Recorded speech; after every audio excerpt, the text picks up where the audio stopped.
ಶ್ರೀ ಋಷಭನಾಥರಿಂದ ವರ್ಧಮಾನರವರೆಗೆ 24 ತೀರ್ಥಂಕರಿಗೆ ಜಯವಾಗಲಿ. ನನ್ನ ಸಮಸ್ತ ಗುರುಗಳಿಗೆ ಜಯವಾಗಲಿ. ಸ್ವಸ್ತಿ ಮಂಗಲಗಳ ಅರ್ಥಗಳು. ಸ್ವಸ್ತ್ಯಸ್ತು ನೋಸೋ ಇಲ್ಲಿಂದ ಪ್ರಾರಂಭವಾಗಿ ಧೀವರ್ಧನ ವರ್ಧಮಾನ ಅಲ್ಲಿವರೆಗೆ 6 ಶ್ಲೋಕಗಳ ಮುಖ್ಯ ಅರ್ಥ ಎಂದರೆ 24 ತೀರ್ಥಂಕರರು ನಮ್ಮ ಕಲ್ಯಾಣವನ್ನು ಮಾಡಲಿ ಎಂಬ ಅಭಿಪ್ರಾಯವುಳ್ಳ ವರ್ಣನೆ ಅಲ್ಲಿ ಇರುವುದು. ಇನ್ನು ಮುಂದೆ ಶ್ರೀ ಪಂಚಕಲ್ಯಾಣ ಮಹಾರ್ಹಣಾರ್ಹ ಅಲ್ಲಿಂದ ಪ್ರಾರಂಭವಾಗಿ ರಾಧಾವಿಧಂ ಶ್ರೇಯಸಿ ಅಲ್ಲಿವರೆಗೆ 12 ಶ್ಲೋಕಗಳ ಅರ್ಥಗಳನ್ನ ಈಗ ಹೇಳಲಾಗುವುದು. ಪಂಚಕಲ್ಯಾಣಕಗಳ ಅಧಿಪತಿಯರಾದ ತೀರ್ಥಂಕರರು ತಥಾ ಅನ್ಯ ಕೇವಲಿಗಳು ನಮ್ಮ ಕಲ್ಯಾಣವನ್ನು ಮಾಡಲಿ. ಮೂಲ ಗುಣ ಹಾಗೂ ಉತ್ತರ ಗುಣಗಳನ್ನು ನಿರತಿಚಾರ ರೂಪದಿಂದ ಪಾಲಿಸತಕ್ಕಂತಹ ಅನಗಾರ ಮುನಿಗಳು ನಮ್ಮ ಕಲ್ಯಾಣವನ್ನು ಮಾಡಲಿ.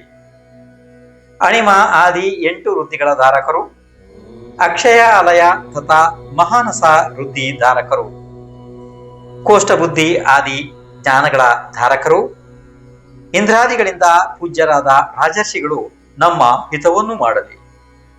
ಆಕಾಶದಲ್ಲಿ ನೀರಿನ ಮೇಲಿನಿಂದ ಗಮನ ಮಾಡತಕ್ಕ ಚಾರಣ ವೃದ್ಧಿಧಾರಿ ಮುನಿಗಳು ನಮ್ಮ ಕಲ್ಯಾಣವನ್ನು ಮಾಡಲಿ.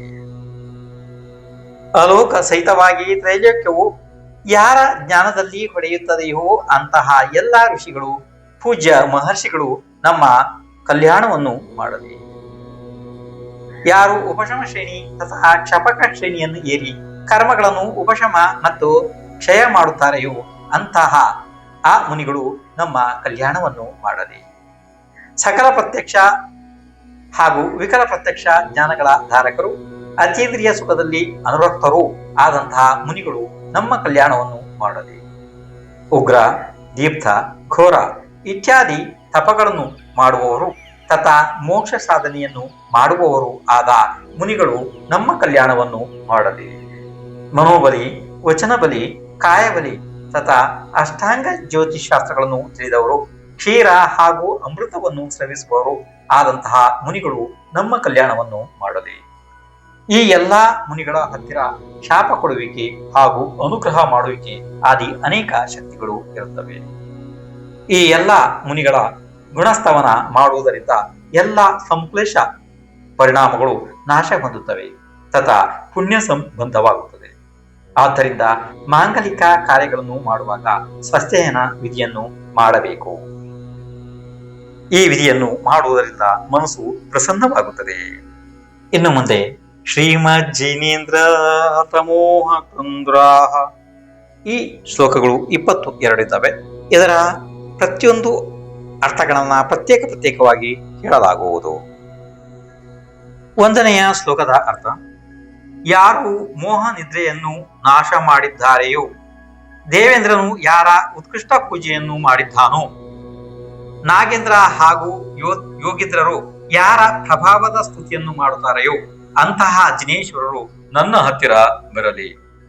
ಶ್ಲೋಕ 2ರ ಅರ್ಥ: ಯಾರಿಗೆ ಶುದ್ಧಾತ್ಮನ ಪ್ರಾಪ್ತಿಯಾಗಿದೆಯೋ, ಯಾರು ಸ್ವಾಭಾವಿಕ ಸುಖದಿಂದ ಪೂರ್ಣ ತುಂಬಿರುವರೋ, ಯಾರ ಜ್ಞಾನವು ಪೂರ್ಣ ನಿರ್ಮಲವಾಗಿದೆಯೋ, ಯಾರು ಅನಂತ ಗುಣಗಳಿಂದ ಸಮೃದ್ಧರಾಗಿದ್ದಾರೆಯೋ ಅಂತಹ ಸಿದ್ಧ ಭಗವಾನರು ಇಲ್ಲಿ ವಿರಾಜಮಾನರಾಗಲಿ.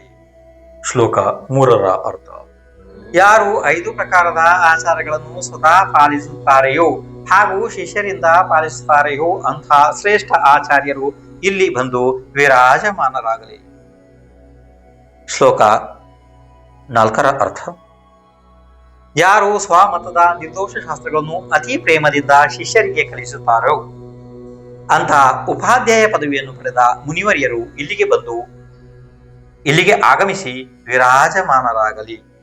ಶ್ಲೋಕ 5ರ ಅರ್ಥ: ಎಲ್ಲಾ ಪರಿಚಯಗಳನ್ನು ಸಹಿಸುವವರು, ಸಂಪೂರ್ಣ ಪರಿಗ್ರಹ ರಹಿತರು, ಯಾವಾಗಲೂ ಧ್ಯಾನಾಸಕ್ತರು, ಸರ್ವ ವೃದ್ಧಿಧಾರಕರು, ಸರ್ವ ಗುಣ ಸಂಪನ್ನರು, ಎಲ್ಲರಿಗೂ ಹಿತವನ್ನು ಉಂಟು ಮಾಡುವವರು ಆದಂತಹ ಸಾಧುಗಳು ಇಲ್ಲಿಗೆ ಬಂದು ವಿರಾಜಮಾನರಾಗಲಿ.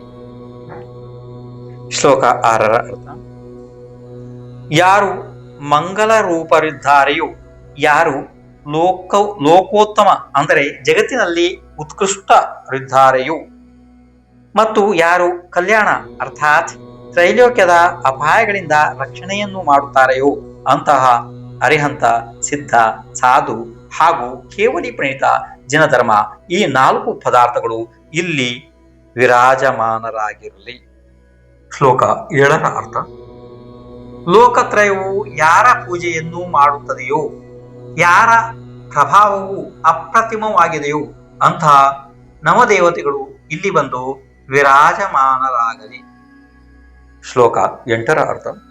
ಜನರಿಗೆ ಜಯವನ್ನು ಉಂಟು ಮಾಡುವವರು, ಯಾವಾಗಲೂ ವಿಜಯಿಗಳು, ಶತ್ರುಗಳನ್ನು ಗೆಲ್ಲುವಂತವರು ಮತ್ತು ಜಿನಚರಣಗಳ ಭಕ್ತಿಯನ್ನು ಮಾಡುವವರು ಆದಂತಹ ಜಯ ಆದಿ ದೇವಿಯರು ಇಲ್ಲಿ ಬಂದು ವಿರಾಜಮಾನರಾಗಲಿ. ಶ್ಲೋಕ 9ರ ಅರ್ಥ. ವಿದ್ಯಾ ಎಂಬ ಹೆಸರನ್ನು ಧರಿಸಿದ್ದು ಕೇವಲ ಜ್ಞಾನದ ಮೇಲೆ ಯಾರ ಭಕ್ತಿಯು ಅತಿಶಯವಾಗಿದೆಯೋ, ಯಾರು ವಿದ್ಯಾ ಐಶ್ವರ್ಯ ಆದಿ ವರಗಳನ್ನು ಪ್ರದಾನ ಮಾಡುತ್ತಾರೆಯೋ ತಥಾ ಯಾರ ಪ್ರಭಾವವು ಅನೇಕ ವಿಧವಾಗಿದೆಯೋ ಅಂತಹ ವಿದ್ಯಾದೇವಿಯು ಬಂದು ಆಗಮಿಸಿ ವಿರಾಜಮಾನವಾಗಲಿ. ಶ್ಲೋಕ 10ರ ಅರ್ಥ. ಯಾರು ವಿಶ್ವಕ್ಕೆ ಸ್ವಾಮಿನಿಯಾಗಿದ್ದು ಜಗನ್ಮಾತೆಯಾಗಿದ್ದಾರೆಯೋ, ಪೂಜ್ಯರಿದ್ದು ಮಹಾದೇವಿಯಾಗಿದ್ದಾರೆಯೋ ಅಂತಹ ಜಿನಮಾತೆಯು ಇಲ್ಲಿ ವಿರಾಜಮಾನವಾಗಿರಲಿ. ಶ್ಲೋಕ 11ರ ಅರ್ಥ.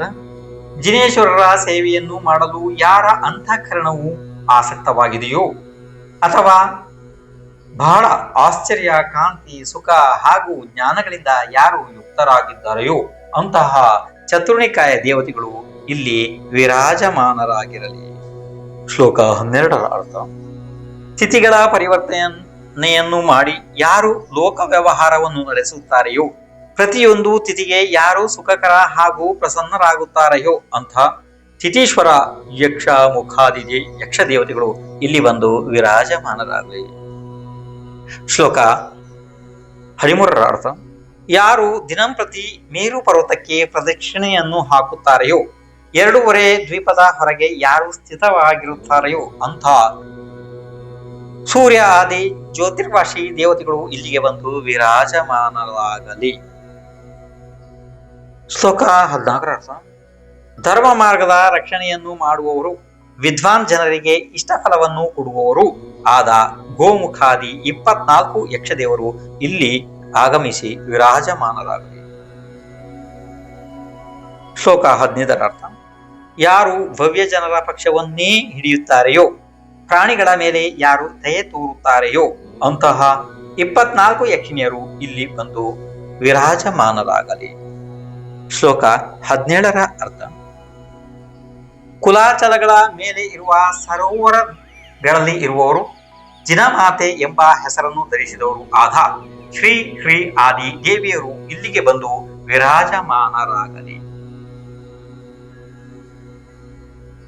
ಶ್ಲೋಕ 19ರ ಅರ್ಥ ಇಲ್ಲ. ಶ್ಲೋಕ 17ರ ಅರ್ಥ. ಯಾರು ಎಲ್ಲಾ ದೇಶಗಳ ರಕ್ಷಣೆಯನ್ನು ಮಾಡುತ್ತಾರೆಯೋ, ಯಾರು ಮಹತ್ವಶಾಲಿಯಾಗಿದ್ದಾರೆಯೋ ತಥಾ ಯಾರು ಸರ್ವ ವಿಘ್ನಗಳನ್ನು ದೂರ ಮಾಡುತ್ತಾರೆಯೋ ಅಂತಹ ದಿಕ್ಪಾಲಕರು ಇಲ್ಲಿಗೆ ಬಂದು ವಿರಾಜಮಾನರಾಗಲಿ. ಶ್ಲೋಕ 18ರ ಅರ್ಥ. ಯಾರು ಜಿನೇಂದ್ರ ಭಗವಂತರ ದ್ವಾರಪಾಲಕರಾಗಿರುತ್ತಾರೆಯೋ, ಇಂದ್ರನಿಂದ ಯಾರು ಸನ್ಮಾನಿಸಲ್ಪಟ್ಟಿರುತ್ತಾರೆಯೋ ಅಂತಹ ಸೋಮಾದಿ ದೇವತೆಗಳು ಇಲ್ಲಿ ವಿರಾಜಮಾನರಾಗಲಿ.